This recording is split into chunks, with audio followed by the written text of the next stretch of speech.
This is the moment Iran crossed a line that cannot be uncrossed. At exactly 11:47 p.m. Eastern Standard Time, Monday, March 9, 2026, the newly installed Supreme Leader of Iran, Mojtaba Khamenei, delivered a 12-minute address that was broadcast simultaneously across every Iranian state media outlet, every proxy network from Beirut to Baghdad, and transmitted directly to the United States State Department through a Swiss diplomatic back channel. If you look at the emergency session happening right now inside the White House Situation Room, you will see Secretary of Defense Pete Hegseth, National Security Advisor Mike Waltz, and a rotating cast of military commanders who have been locked inside that room for the past 6 hours. The silence from the building is deafening. No press briefing, no statement, no tweet from the president, nothing. As of 6:00 a.m. Tuesday morning, March 10, 2026, the United States government has issued zero public response to what Iran just announced. The president, already dealing with a collapsing stock market, mounting pressure from European allies to end the war, and 7 American soldiers dead in 10 days, has just been handed an ultimatum that makes every previous crisis look manageable. In this deep dive, we are going to show you the exact text of what Khamenei said, reveal the 3 specific demands he made that have never been made public, explain why China issued a statement within 90 minutes supporting Iran's position, and break down the internal Pentagon documents that leaked this morning showing military leaders believe this war is unwinnable without a ground invasion that Congress will never authorize.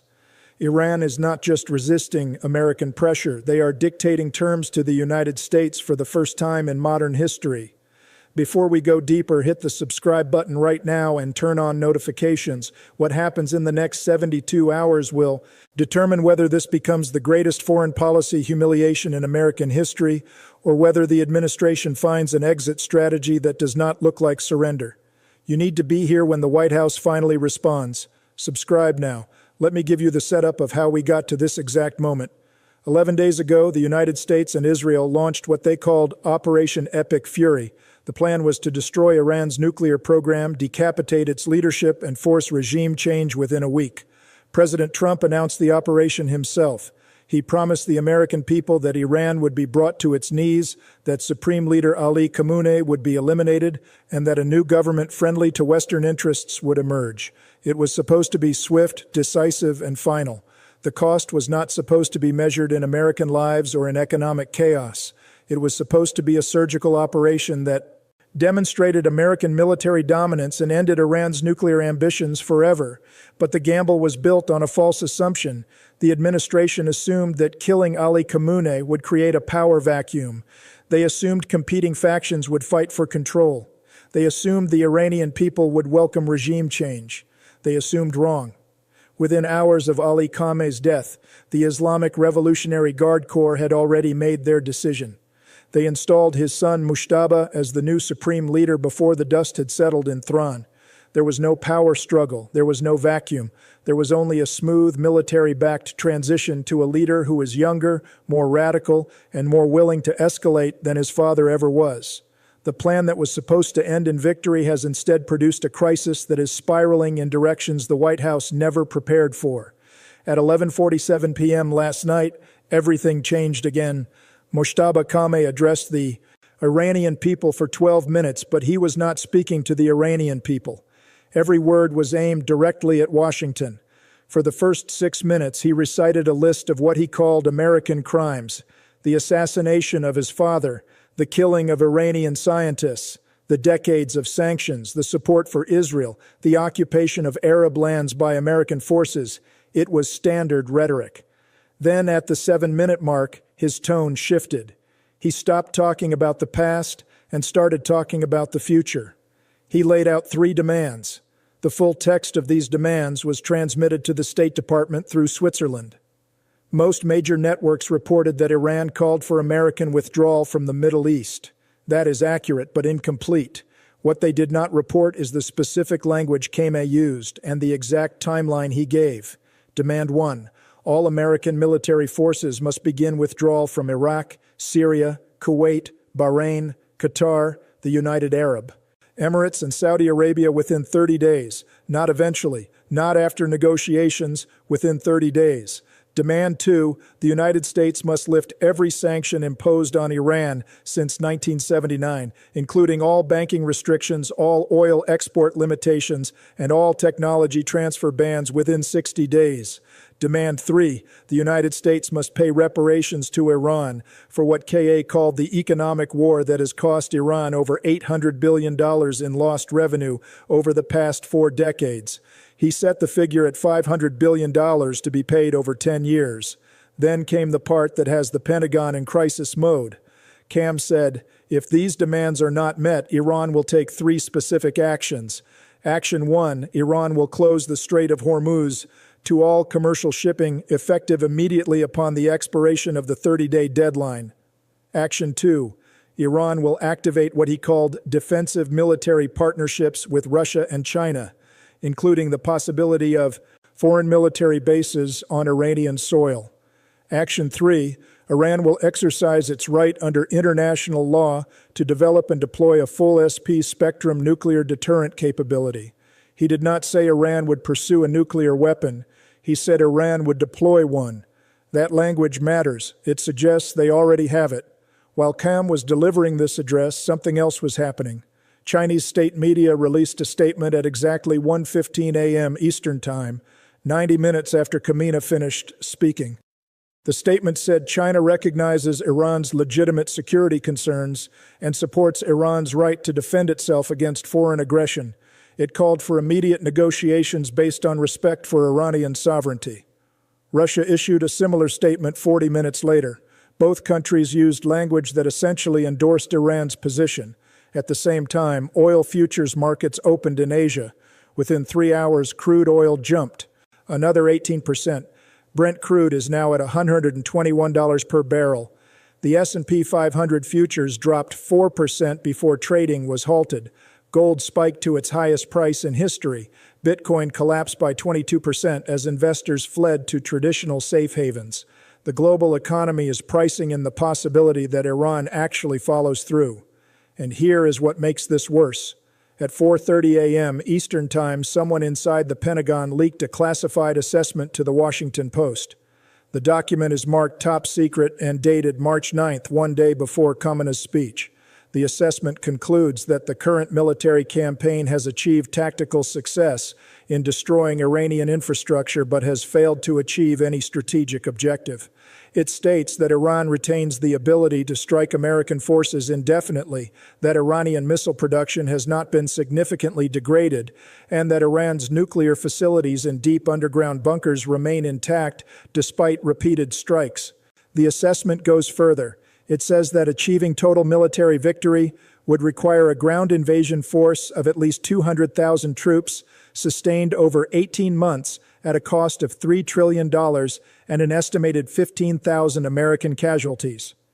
The conclusion of the document is devastating. It recommends that the administration seek a negotiated settlement within the next 2 weeks before Iran's position strengthens further. Pause.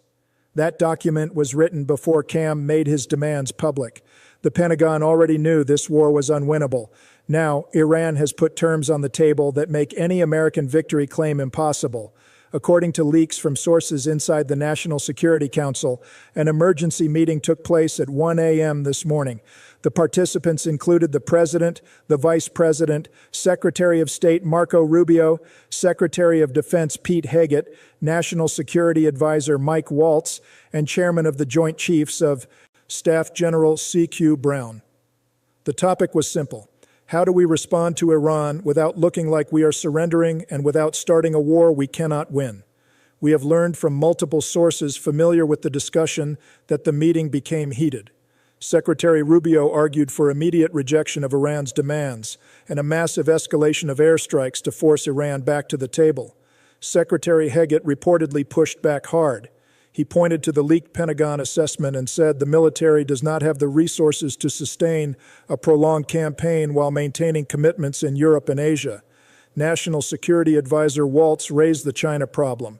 If the United States rejects negotiations and China openly backs Iran with weapons or financial support, the entire strategic balance in the Middle East shifts permanently. General Brown made the situation worse. He told the room that if Iran closes the Strait of Hormuz, the United States has two options: accept it or go to war to reopen it. Going to war to reopen it means striking Iranian coastal defenses, which means hitting Russian-made S-400 missile systems, which means the possibility of Russian casualties, which means the risk of direct confrontation with a nuclear power. The president asked one question: can we win this without putting American boots on the ground in Iran? General Brown's answer, according to 3 people in the room, was no. Not if Iran has external support from China and Russia. Not if they are willing to accept economic collapse in exchange for resistance. Not if their nuclear program is further along than intelligence assessments predicted. The decision was made to delay any public response for at least 48 hours, while back-channel negotiations through Switzerland explore whether Iran's demands are an opening position or a final ultimatum.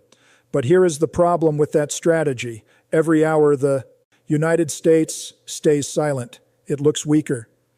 Why did Iran do this? Follow the power. Mojtaba Khamenei is not his father. Ali Khamenei spent decades balancing different factions inside Iran. He negotiated, he compromised, he played a long game. Mojtaba does not have that luxury. He was installed by the military. The IRGC put him in power. They expect him to deliver results. Sources inside Iranian opposition groups say Mojtaba and the IRGC leadership had a meeting within hours of his appointment.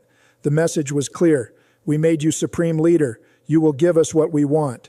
What they want is the complete removal of American influence from the region, the economic resources to rebuild Iran's military, and the international legitimacy that comes from forcing the United States to negotiate as an equal. This shifts power from Washington to Tehran in a way that has not happened since 1979. For 4 decades, the United States has dictated terms to Iran: sanctions, pressure, isolation, military threats. Iran had no leverage. Now they have leverage: 7 American soldiers dead, oil at $121, a leaked Pentagon document saying the war is unwinnable, China and Russia openly backing Iran's position, the Strait of Hormuz is a loaded gun pointed at the global economy. Mojtaba Khamenei is not begging for negotiations, he is demanding surrender. What historians will call this moment depends entirely on what happens next 72 hours. If the United States accepts negotiations on Iran's terms, it will be remembered as the end of American dominance in the Middle East. If the United States rejects negotiations and the war continues, it will be remembered as the beginning of an unwinnable conflict that drained American resources and credibility for years. This is not a minor foreign policy challenge. This is a fundamental restructuring of global power. This is 1979 meeting 2026, when a regional power backed by global superpowers can make demands of the United States and the United States has no good options to respond. That signals the end of an era. The legal ramifications are significant. International law experts at Georgetown and Harvard have already published preliminary analyses. They point out that Iran's demand for reparations has precedent in international arbitration. The demand for sanctions relief is consistent with positions taken by the United Nations Security Council in previous negotiations. The demand for American troop withdrawal is framed as restoration of sovereignty, which has support in international law. If this goes to the International Court of Justice or the UN Security Council, Iran has a case that will receive support from a majority of non-aligned nations. This is not just a military crisis. It is a legal and diplomatic crisis where Iran has prepared the ground carefully. Here is the domino effect we are looking at. If the United States agrees to negotiate, regional allies lose faith in American security guarantees. Saudi Arabia starts making deals with Iran. Israel feels abandoned and takes independent military action. American credibility collapses across the Middle East. But if the United States refuses to negotiate, oil prices continue rising. The global economy slides into recession. European allies who depend on Middle Eastern energy supplies pressure Washington to accept a ceasefire. Congress refuses to authorize a ground war. The administration is trapped between humiliation and catastrophe. China is watching this very closely. Beijing sees an opportunity to position itself as the broker of Middle East peace. If China can negotiate a settlement that the United States cannot, it demonstrates to the entire world that American power is no longer decisive. Russia is calculating its own advantages. Every American asset committed to the Middle East is an asset not available for Europe or Asia. A prolonged conflict in Iran serves Russian interests perfectly. A desperate United States can be pressured into concessions on Ukraine or NATO expansion. Where are America's traditional allies? Britain issued a carefully worded statement calling for de-escalation and dialogue.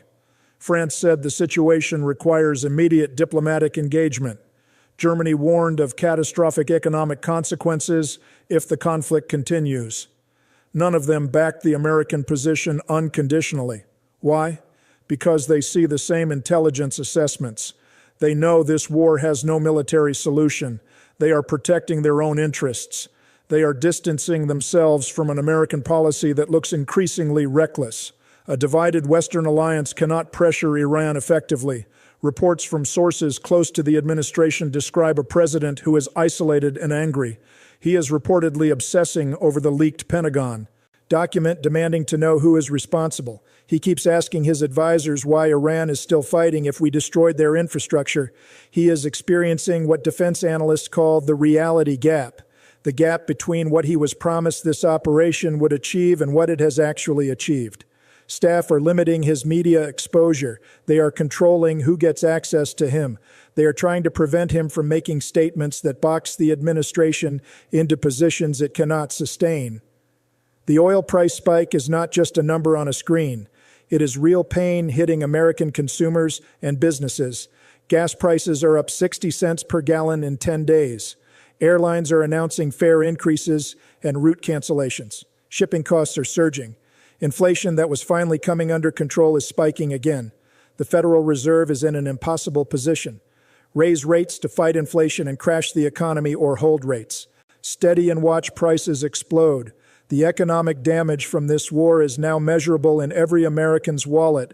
Political pressure is building fast. So where are we right now? Moshtaba has delivered an ultimatum to the United States. Withdraw, lift sanctions, and pay reparations or face closure of the Strait of Hormuz, Chinese and Russian military support for Iran, and an Iranian nuclear weapon. The Pentagon has concluded the war is unwinnable without a massive ground invasion. The president has gone silent. Oil is at $121. The global economy is pricing in disaster. China and Russia are backing Iran. European allies are hedging, and the clock is ticking on a 30-day deadline that the administration has no strategy to address. He wanted to project strength. He ended up revealing weakness. You cannot spin the Pentagon's own classified assessment. You cannot spin oil prices. You cannot spin the fact that Iran is making demands, and the United States has no response. Reality has a way of asserting itself. The reality is that killing one leader did not end the Iranian government. It created a more radical successor. The reality is that airstrikes did not break Iran's will. They hardened it. The reality is that American military power, as vast as it is, cannot solve every problem. Some conflicts have no military solution. As we head into the next 48 hours, expect desperate attempts to find a face-saving exit. The administration will try to claim that any negotiations were always part of the plan. They will try to redefine victory. They will try to spin withdrawal as strategic repositioning. But here is what cannot be undone. Iran forced the United States to the negotiating table by surviving the initial assault and then making demands backed by credible threats. When a regional power can do that to a global superpower, the balance has shifted. When that shift happens publicly with the whole world watching, there is no going back to the old arrangement. Subscribe. We will be monitoring the Swiss back-channel communications that are happening right now between American and Iranian diplomats. If the administration makes any statement in the next 48 hours, we will break down exactly what the language reveals about their strategy. When the 30-day deadline starts approaching, we will track every move Iran makes toward the Strait of Hormuz. This is history happening in real time. The decisions made in the next 72 hours will define American foreign policy for the next decade. Stay with this channel. Turn on notifications. When the White House breaks its silence, when Iran makes its next move, when the economic pressure becomes unbearable, I will be here covering every document, every statement, every development as it happens. This is the moment American power met a challenge it cannot overcome with force alone. Watch closely.